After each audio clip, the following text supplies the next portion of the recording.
Hello, David here with part 4 of what I've decided to call Insuring Your Insurance, named after the Teleos blog series of the same name. Previously, we discussed circumstances where coverage might not exist. For example, if you get sued by an ancient Viking for workplace harassment, or if you were to make up fake news about your workplace when purchasing your insurance. In this next installment, I'll be discussing how to get insurance protection where you need it the most. The first thing we'll want to talk about is Commercial General Liability Insurance, or CGL. It's a common type of insurance, and the reason it's common is because if you're an organization, you basically need it. I mean, in theory, there are organizations which don't, but unless your lawyers say, "What? That's silly. You don't need CGL," you should take it for green that you do need it. And even if they do say, "What? That's silly. You don't need CGL," you should really double check.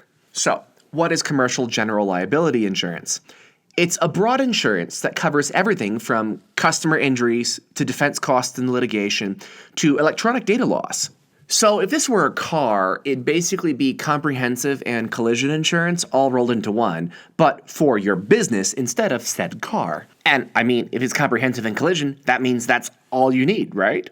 Well, no, not quite right. I don't know if you've picked up, but if I ask a rhetorical question, the answer's usually no. Like, we're using cars as an analogy.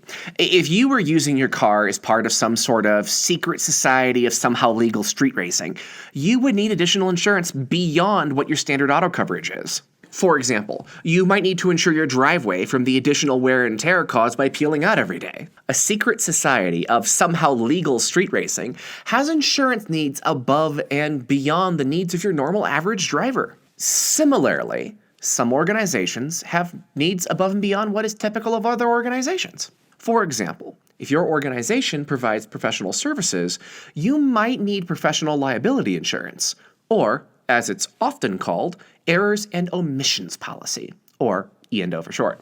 These policies provide coverage in case your organization is sued for negligently providing your services. So, for example, law firms, real estate agents, financial advisors, all of these are people who are going to need E&O insurance.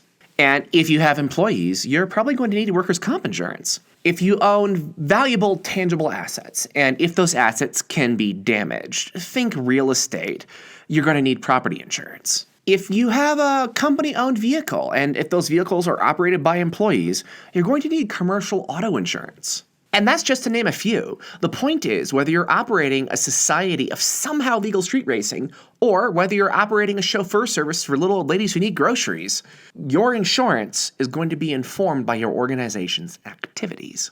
So what does all that mean? Well, you want to think really carefully about what your precise needs are when you purchase your insurance, and you want to consult with someone who really knows a lot about not just insurance, but your specific niche needs. Thanks for listening. I'm going to see you on Tuesday. As you know, we have a new vlog we're doing, just a little update about what's going on in the background, and I'll talk to you then.